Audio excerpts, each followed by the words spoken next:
ಸುದೀರ್ಘ 8 ದಶಕಗಳ ಕಾಲ ಸಾರ್ಥಕ ಜೀವನ ನಡೆಸಿದ್ದ ಮಾಜಿ ಪ್ರಧಾನಿ ಎಚ್ಡಿಡಿ ಪತ್ನಿ ಚೆನ್ನಮ್ಮ ನಿನ್ನೆ ವಿಧಿವಶರಾಗಿದ್ರು.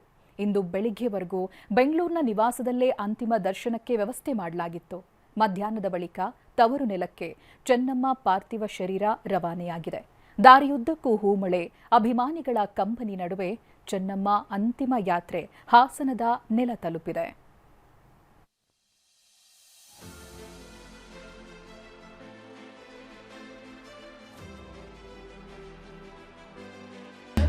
ತಾಯಿ ದೇವತೆ ಇದ್ದಂಗೆ ಇವತ್ತು ದೇವತೆ ಇಲ್ದಲೆ ನಾವು ತಪ್ಪಲೆ ಆಗಿದ್ದೀನಿ ಸರ್.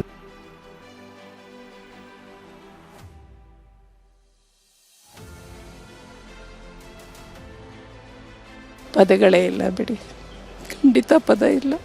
ಯಾವ ಶಬ್ದದಲ್ಲೂ ಹೇಳಕ್ಕೆ ಸಾಧ್ಯನೇ ಇಲ್ಲ ಅದನ್ನ.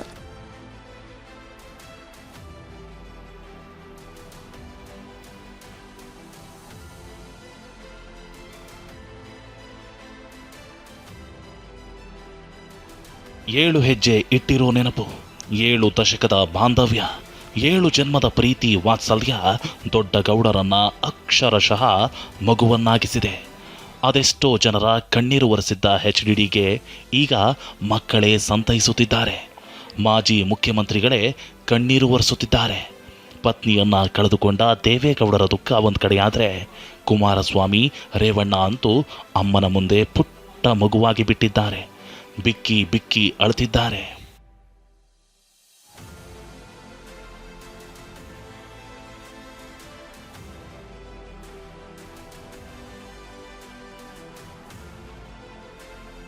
ಪತ್ನಿ ಚೆನ್ನಮ್ಮರನ್ನ ನೆನೆದು ಎಚ್ಡಿಡಿ ಕಣ್ಣೀರು ದುಃಖದ ನಡುವೆ ತವರು ಸೇರಿದ ಪಾರ್ಥಿವ ಶರೀರ.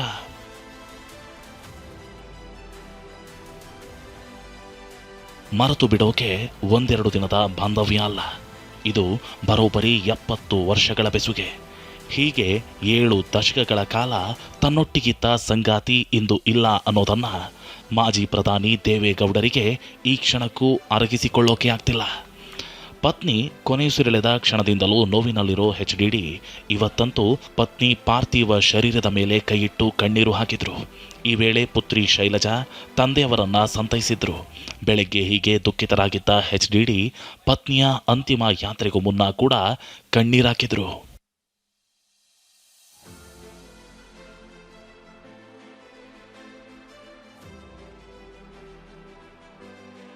ಇನ್ನು ಮಾಜಿ ಮುಖ್ಯಮಂತ್ರಿ ಸಿದ್ದರಾಮಯ್ಯ ನಿನ್ನೆ ಪದ್ಮನಾಭನಗರದ ನಿವಾಸದಲ್ಲಿ ಚೆನ್ನಮ್ಮ ಅವರ ಅಂತಿಮ ದರ್ಶನ ಪಡೆದರು. ಈ ವೇಳೆ ಕಣ್ಣೀರು ಹಾಕ್ತಿದ್ದ ದೇವೇಗೌಡರನ್ನ ಸಿದ್ದರಾಮಯ್ಯ ಸಂತೈಸಿದ್ರು, ಕಣ್ಣೀರು ಒರೆಸಿದ್ರು. ನಿನ್ನೆ ರಾತ್ರಿಯೇ ಪತ್ನಿ ಸಮೇತರಾಗಿ ಬಂದಿದ್ದ ಸಿಎಂ ಡಿಕೆಶಿ ಕೂಡ ದೇವೇಗೌಡರಿಗೆ ನಮಸ್ಕರಿಸಿ ಸಾಂತ್ವನದ ಮಾತುಗಳನ್ನಾಡಿದ್ರು.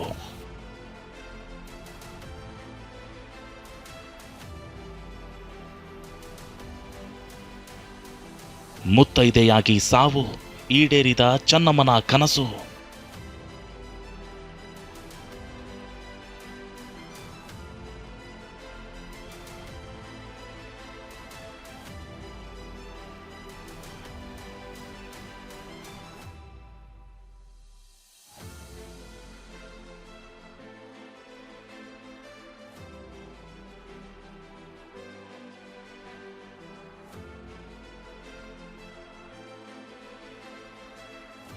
ಗಂಡ ಕೊಡಿಸೋ ಸೀರೆ ಕೊನೆ ತನಕ ಅನ್ನೋ ಹಾಗೆ ಚೆನ್ನಮ್ಮ ನಿನ್ನೆ ಆಸ್ಪತ್ರೆಯಲ್ಲಿದ್ದಾಗ ದೇವೇಗೌಡ ಅವರೇ ಕುಂಕುಮ ಇಟ್ಟು ಹೂ ಮುಡಿಸಿದ್ರು. ಆ ಕ್ಷಣವಂತೂ ಎಲ್ಲರ ಕಣ್ಣಂಚನ್ನ ಒದ್ದೆ ಮಾಡಿತ್ತು. ನೀನು ಮೊದಲು ಹೋಗು, ಆಮೇಲೆ ನಾನು ಬರ್ತೀನಿ ಅಂತ ಪತ್ನಿಗೆ ಹೇಳ್ತಿದ್ದ ಗೌಡರು ಪತ್ನಿಯನ್ನ ಮುತ್ತೈದೆಯಾಗೆ ಕಳಿಸಿಕೊಟ್ರು. ಅಪ್ಪ ಅಮ್ಮನ ಆ ಕನಸನ್ನ ಪುತ್ರಿ ಅನಸೂಯ ಅವರೇ ವಿವರಿಸಿದ್ದಾರೆ. ಯಾವುದೇ ಹೆಣ್ಮಗಳಾದ್ರೂ ಒಂದು ಮುತ್ತೈದೆಯಾಗಿ ಹೋಗಬೇಕು ಅನ್ನೋದು ಇಷ್ಟಪಡ್ತಾರೆ. ಅದು ನನ್ನ ತಾಯಿಗೆ ಸಿಕ್ಕಿದೆ. ಎಲ್ಲ ಪ್ಯಾರಾಮೀಟರ್ಸೂ ಸರಿಯಾದ ರೀತಿಲಿರುವಾಗ, ಅದರಲ್ಲಿ ಏರುಪೇರೇ ಇಲ್ಲ. ಒಬ್ಬ ನಾರ್ಮಲ್ ಮನುಷ್ಯನಿಗೆ ಏನು ಇರಬೇಕಿತ್ತು ಆ ರೀತಿ ಪ್ಯಾರಾಮೀಟರ್ ಇರೋಂಥ ಸಮಯದಲ್ಲಿ ಆ ತಾಯಿ ಜೀವ 2 ಕ್ಷಣ ಅವರು ಇಟ್ಟು ಗಳಿಗೆಯಲ್ಲಿ ಹೋಗುತ್ತೆ ಅಂದರೆ ಅಂಥ ಸಾವು ಯಾರಿಗೂ ಸಿಗಲ್ಲ. ಇದೆಲ್ಲದರ ನಡುವೆ ಪ್ರಧಾನಿ ಮೋದಿ, ಅಮಿತ್ ಶಾ, ರಾಜನಾಥ ಸಿಂಗ್ ದೇವೇಗೌಡರಿಗೆ ಫೋನ್ ಮಾಡಿ ಸಾಂತ್ವನ ಹೇಳಿದ್ದಾರೆ. ಮಲ್ಲಿಕಾರ್ಜುನ ಖರ್ಗೆ, ನಿರ್ಮಲಾ ಸೀತಾರಾಮನ್ ಕೂಡ ಸಾಂತ್ವನ ಹೇಳಿದ್ದಾರೆ.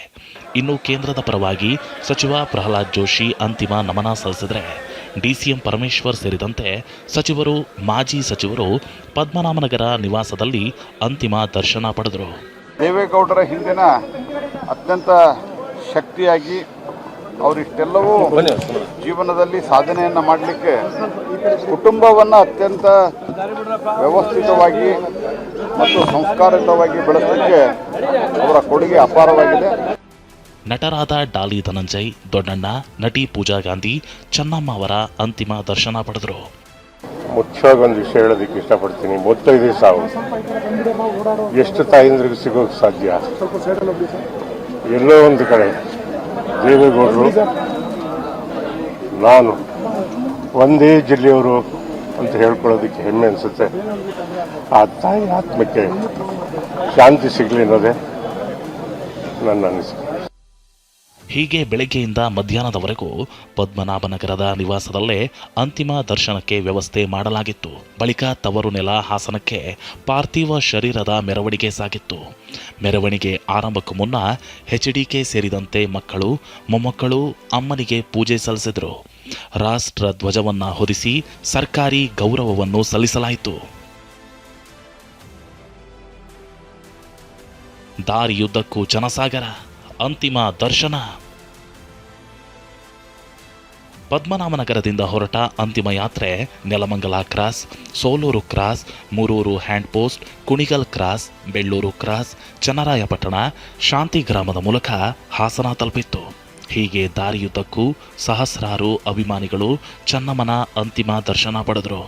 ಪುತ್ರ ಎಚ್ಡಿಕೆ ಅಮ್ಮನ ಪಾರ್ಥಿವ ಶರೀರದ ಪಕ್ಕವೇ ಕೂತಿದ್ರೆ ಕಾರ್ನಲ್ಲಿದ್ದ ಎಚ್ಡಿಡಿ ಪತ್ನಿಯು ಯಾತ್ರೆಯನ್ನೇ ಹಿಂಬಾಲಿಸುತ್ತಿದ್ದರು.